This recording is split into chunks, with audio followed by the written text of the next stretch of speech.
Bienvenue mesdames et messieurs, merci encore Nandenge Tomono na Kanabino, toujours dans les cadres ya Basango Yambo Kanabiso. Et voilà, le Tozana siège ya SID Oyo Tokutana na secrétaire administratif ya SID chargé à communication par rapport toujours membre ya Lamuka. Le lot Tokubeta Basolo ya Lamuka ndenge bauti ko passer commande ya Lamuka na moi Namboka Jean-Pierre Bemba Oyazui commandement Isaka Kamasolo. Je crois que tout l'anda qui bisogno sur comment balobi ba divergence ces associés ba comme une convergence MSC à salaka opposition républicaine mais combat à la muka balobi la vérité des urnes basé à la recherche impérium que y a to il faut cap vers 2023. En 300 plus tarder, Mbote Mounamboka Adrien. Mbote Nekosman, Mbote Naba téléspectateurs, Mbote na diaspora congolais. Voilà, alors, réunion, il y a présidium, il y a Lamuka, où beaucoup d'opinions pensaient peut-être que non, et que ça la, et comme malheureux bimaté, éclatement, il y a Lamuka. D'abord, au cours de l'Ubanini, na configuration actuelle, il y a la Mouka, beaucoup de départs et ça, il y a des personnes, ce qu'on a botikali 4, n'habitez Yosali lecture. Non, de Kousman, merci pour la question. Là, je crois au l'opinion sont déjà. Donc, le loco Sengeliba Namboka va retenir les points saillants aux sanctionnats qui réunion à présidium, il y a plateforme. Il y a des Congolais, la Mouka, dans le Mumbashi. D'abord, je veux féliciter le coordonnateur sortant pour un mandat naé, et puis féliciter le coordonnateur entrant, le président Jean-Pierre Bemba, souhaiter fructueux mandat. On dit que le mandat naé est trimestriel, donc il y a 3 mois. Bolanda qui communiquait que Bissobana la Mouka, peuple congolais, Tokuchaï, Mamboko, petit mandat, ils ont la succès à Makassi. Et là, il y a mon frère, pour retenir, c'est l'unité de la Mouka. Donc, Présidium et outil réaffirmer unité à la Mouka, parce que espoir, il y a Congolais, le lot s'appelle la Mouka. Le peuple congolais. La Mouka, c'est un état d'esprit. Donc, pour réaffirmer unité à la Mouka, mais également, ce que tu as communiqué final de Ousmane, au moment que le Présidium est s'engager pour continuer à mobiliser le peuple congolais, pour que ce soit alternance démocratique, où ils ont reflété vérité des urnes, où ils ont respecté expression à l'électeur, expression démocratique à l'électeur. C'est ça la vérité des urnes en fait. Donc, combat, on a continuer toujours. Tout ça qu'on continue le combat pour protéger la Constitution, tout ça qu'on continue le combat pour libérer Mboka Nabiso. Donc aujourd'hui, Kanisa qui que la Mouka et qu'on volait en éclat, Bazali désillusionné, donc Monique, leader Nabiso à la Mouka, félicitations à Bangonyoso, je suis conscience que Koki ko trahir le peuple, le combat pour la vérité des urnes, c'est ça. La voix au peuple a poni lelo, c'est ce combat-là que nous devons continuer. Bravo na bango. Et puis sopé ba collaborateur na bango tout ça derrière bango avec le peuple parce que biso na bango tout ça ba serviteur il y a peuple. Tout ça au service à peuple. Nous avons intérêt, je le dis toujours et je le répète, nous avons intérêt toujours à rester serviteur de peuple. Bandeko ba monai que ba lembi combat tant mususu ba monique mpia ke lekito ba ke negobonde la et pas ba occupant. Mais beaucoup sont peuple congolais. C'est pour ça que tout un peuple. Mais la Mouka, ils ont continué. Maintenant, au cas qui n'a communiqué final, va prendre acte. Il y a un départ, il y a un découana. Maintenant, aujourd'hui, la Mouka, nous avons 4 leaders. Le président élu Martin Fayulu Madidi, le président Jean-Pierre Bemba, le président Moïse Katumbi et le premier ministre honoraire Adolfo Mouzitou, que les Congolais appellent affectueusement Fumumpa. Donc, la Mouka se porte bien. Nouvelle, Lelo Outukolobango, comme surtout enchaîné, le président Jean-Pierre Bemba a eu battu un commandement en tant que coordonnateur trimestriel. Toza Simanae, le combat continue parce que le pays n'est pas encore libéré. Voilà. Zali Balobi, absence IP à Yandeko, Jean-Pierre Bemba, ils appellent les autres Marambo Belé, ils ont interprété politiquement Marambo Belé, ils ont Belé représenté par F. Basaïba, mais tu es bi combat na bango basala la politique républicaine. Est-ce que bien besoin loba que non convergence et côté par rapport à communiquer, communiquer pe na lamuke salame Belé, départ tout le monde va départ pour ne pas citer combo na bango ils allaient quand communiquer. Est-ce que pensez-vous vraiment que non avec la philosophie à ba leader wana boki bo akizaki bo atakaki la muko etakaki Moïse Katumbi même ba mandat na e mandat basaki bilan négatif. Est-ce que vous pensez vraiment que non les lamuka les 4 leaders batikali bakozala ini tina combat ya vérité désir? Non, pas aussi. Passage Moko, il y a communiqué final où ils ont confirmé que la mobilisation du peuple pour une alternance. Communiqué, ça l'a cassé. Il y a réponse. Moi, je te donne des réponses sur base des éléments vérifiables. Je ne te donne pas de réponses sur base des éléments dans Kanisa. Les leaders Sangani, ils ont parlé de tout ça. La famille, ceux qui aiment Bofani, c'est normal que moi, divergence est là. Là où il n'y a pas de divergence, il n'y a pas de démocratie. Là où il n'y a pas de divergence, il n'y a pas de démocratie. Je crois que la Mouka aujourd'hui, ce sont 4 grands leaders, ce sont des grands leaders dans ce pays. Et donc, plus populaires que eux, ça n'existe pas. Donc, les lots obligés de retenir les animes. Et ça, au Banguna, la Mouka, le peuple congolais, ils ont chuchoté. Jean-Pierre Bemba était pour la Nini. Il a été empêché, il a eu un problème avec son avion, mais Jean-Pierre Bemba a été valablement représenté. Madame Eve Zaïba, c'est pas n'importe qui. Vous savez que c'est cette dame-là qui a accompagné le président élu la campagne Mouniba. Mais est-ce que vous savez qu'en amont, il y a eu la cellule politique qui a travaillé sur le dossier? Et le président Jean-Pierre Bemba, personnellement, s'est impliqué dans les travaux. Vous ne le dites pas. Mais il est résolument engagé. Puis, ceux qui ont été interprétés. Mais Flambeau, on a la coordonnateur à la Mouka, oui ou non? Donc, ceux qui est à la Jean-Pierre Bemba Lobi n'a tiki la Mouka. Mais il peut aussi. Non. À la mécanicité, et le combino Mozobo Sanande Angoana, la Mouka est une plateforme politique, ils ont une convention na Yango, ils ont une convention. Ils ont un objectif dans la convention. 4 objectifs dans la convention de Kosman. Il y a la défense de la constitution, surtout dans l'article intangible d'Ango. Deuxième objectif, c'est de mobiliser le peuple congolais pour avoir une alternance démocratique, pour respecter le choix des électeurs. Troisième, c'était des humanité. Tant d'autant de 30 baguette magique par la baguette magique de la Constitution à travers son article 64, par la baguette de l'Obini. Article 64, bien noté.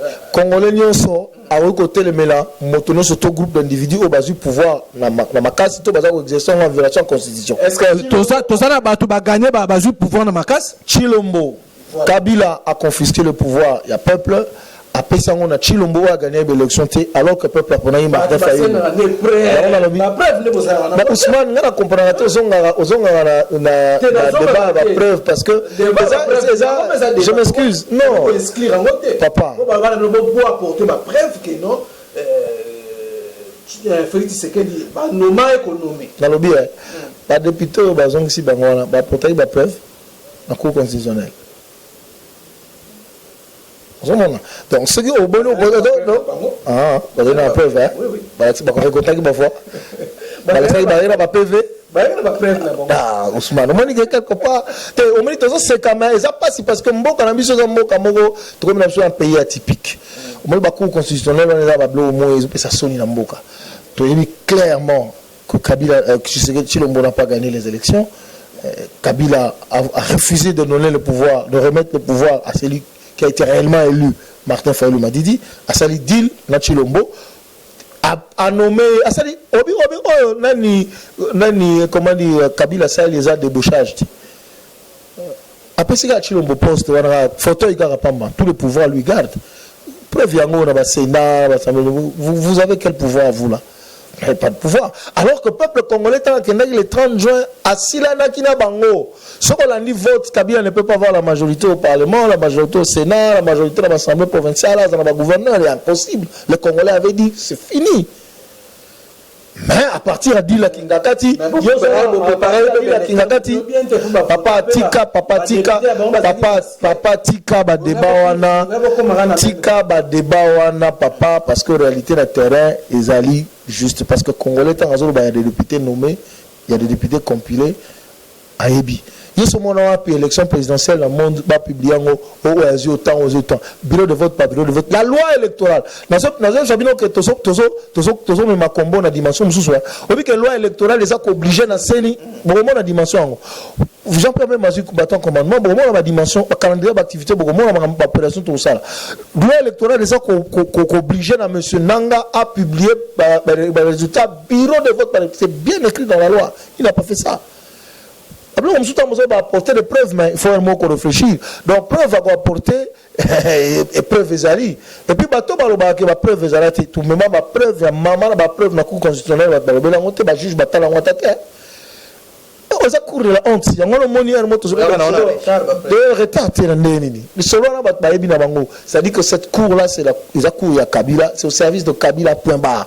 Ils ne disent pas la loi au nom du peuple, ils ne disent pas le droit, pardon, au nom du peuple, ils disent le droit au nom de Kabila, au nom de leur ventre, ça s'arrête là. Ils ont sonné, ils ont cour constitutionnelle, ils ont sonné, ils ont soutenu. Ils ont Sénat, scandale, il ne s'est pas l'élection, il y a les sénateurs. Chilo Malobaï, ceux qui passent à la banquette, déjà. Donc, c'est-à-dire que, ce combat, en vérité, les urnes toujours continuer en haut, tout gagner en haut. Parce que, ça combat, l'esprit faible ne va pas comprendre rater. C'est ça normal. Vérité des urnes, vraiment, juste une pour la opposition républicaine. Même le combat, vérité des urnes. C'est la composition républicaine devant les institutions républicaines. Si vous avez des institutions républicaines, vous faites une opposition républicaine. Vous ne pouvez pas faire une opposition républicaine devant les institutions illégitimes et illégales. Ils en sont et ça s'installe. Et la vérité des urnes, les ont rétabli l'ordre tel que défini par les constituants congolais. C'est-à-dire le souverain primaire. Le souverain primaire, qui est le peuple congolais, a fait son choix, il faut respecter ce choix-là. C'est ça le combat pour la vérité des urnes. Respecter la volonté du souverain primaire, tel qu'exprimé dans les urnes. Il y a un combat à la vérité des urnes. Combat, on les a combattu bandit le loté depuis 2006. La non? Même tu sais que la vérité des urnes, la vérité des urnes, et pas encore d'autres gens qui non. Mais le lot de l'autre c'est pouvoir. Ils ont justement un peu parce que la légitimité nous l'avons, mais la légalité nous ne l'avons pas. Parce que Kabila a l'armée, il a tout ça. Nous allons utiliser le peuple pour avoir ce pouvoir, cet impérium. C'est ça. C'est ça le combat parce que le peuple a compris un vote qui Martin Fayulu m'a dit pourquoi ils ont régné, pourquoi ils ont dirigé. Bisolo kwa toza bato toza tolinga matata te toza mindu kité. So za bato msuto ko simape mindu o mibe ko mboko lobi notamment l'article 64. Tokosa la oyo tolobi soki tozonga la vérité des urnes na beta li solana na Ousmane. Deux schémas ezali soit to recompter ba voix, recomptage ba voix balobi nanga boka na yeba la PV ne balé. Soit to recompter ba voix te to de la élection. Tout ça à l'élection anticipée. Là, oui, mais là, oui, maintenant, proposition, Martin Fayulu, présenté qui n'a pas officiel, n'a pas ambassade, partout. Et ça, proposition à la Mouka depuis février. Il y a Martin Fayulu. La Mouka. Nous sommes d'accord. Ok. Que nous sommes que nous il y a le président élu. Nous sommes les leaders de la Mouka, mais il y a un seul qui est le président élu. C'est Martin Fayulu m'a dit. Ça, il faut qu'on se le dise. Donc, vérité des urnes, tu raconter ma voix. Pourquoi pas incapable de raconter ma voix parce que n'anga boire quand il va péver dans le fleuve, tu vas dans la belle élection. Mais tu vas dans la belle élection, tu n'as qu'un coup constitutionnel à Soniwana. Où les juges sont enfermés dans des hôtels, les candidats vont là-bas, ils passent des nuits avec les juges pour que demain ils soient proclamés. Et la démarche, on a la élection, démarche à revoir l'institution Mboka par rapport à la proposition, il y a la Mouka, le Biwana. Comment est-ce qu'on a niveau Ousmane, ce qu'on a dit, il y a la Mouka, communiquer au salema oyebi sabana mboka ke la carte a communiqué wana balobi clairement que le 30 décembre 2018 Martin Fayulu m'a dit d'inda gagné l'élection. Vous comprenez? Balobi clairement babi que c'est le candidat de la Mouka qui a gagné les élections. Le Bamaranango dit ça. Bolobango bandaka. Te pour nous on va msusono ba reconnaître les sous-souté tout ça. Non.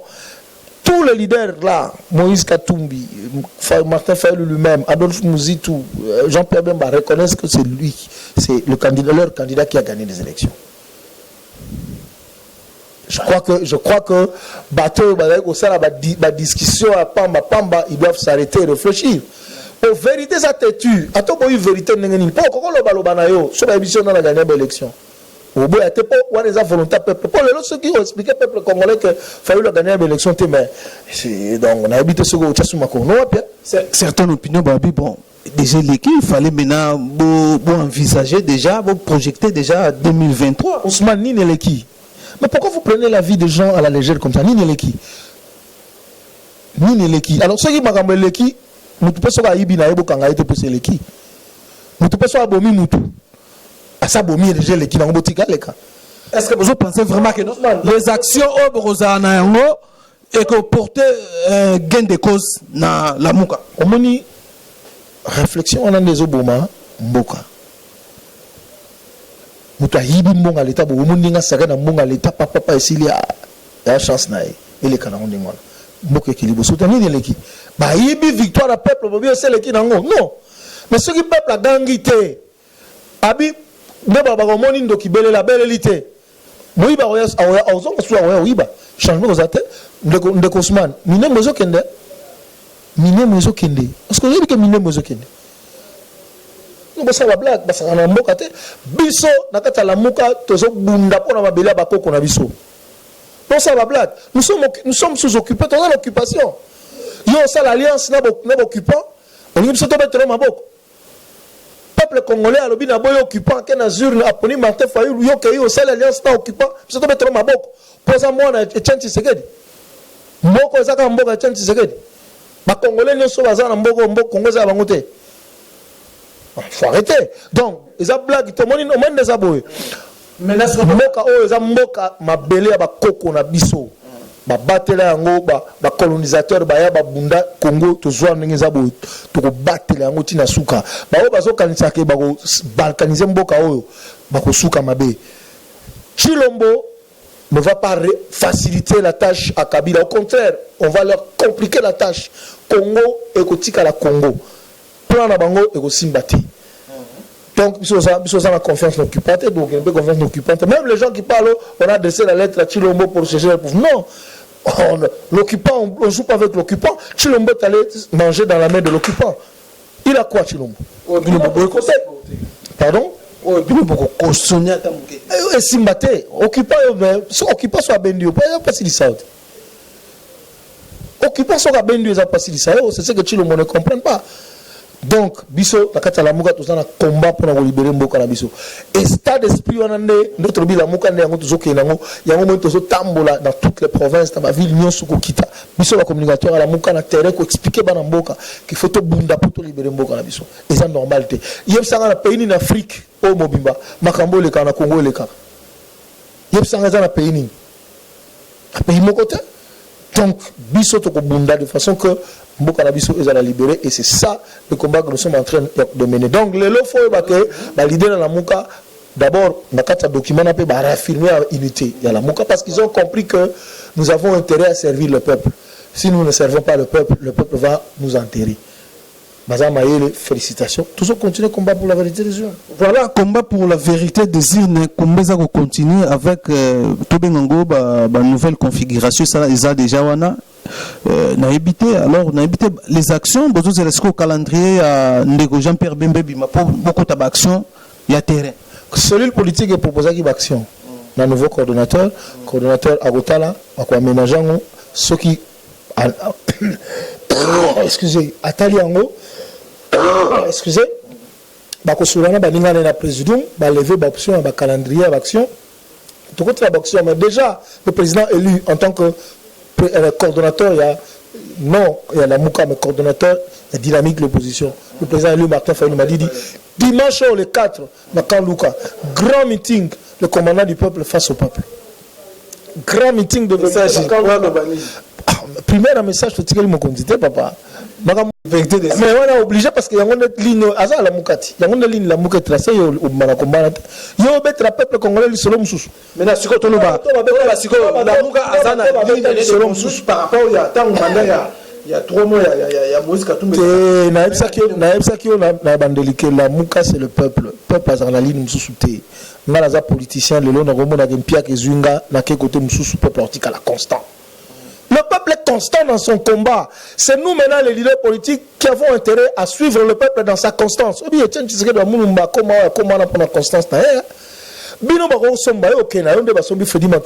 peuple est resté constant. Est-ce que Mongo Matungulu a laissé les Congolais? Donc le peuple reste constant. Et nous, en tant que leaders, nous devons l'éclairer pour renforcer constance. Parce que tu as dit que le salut du peuple, c'est le salut de nous tous.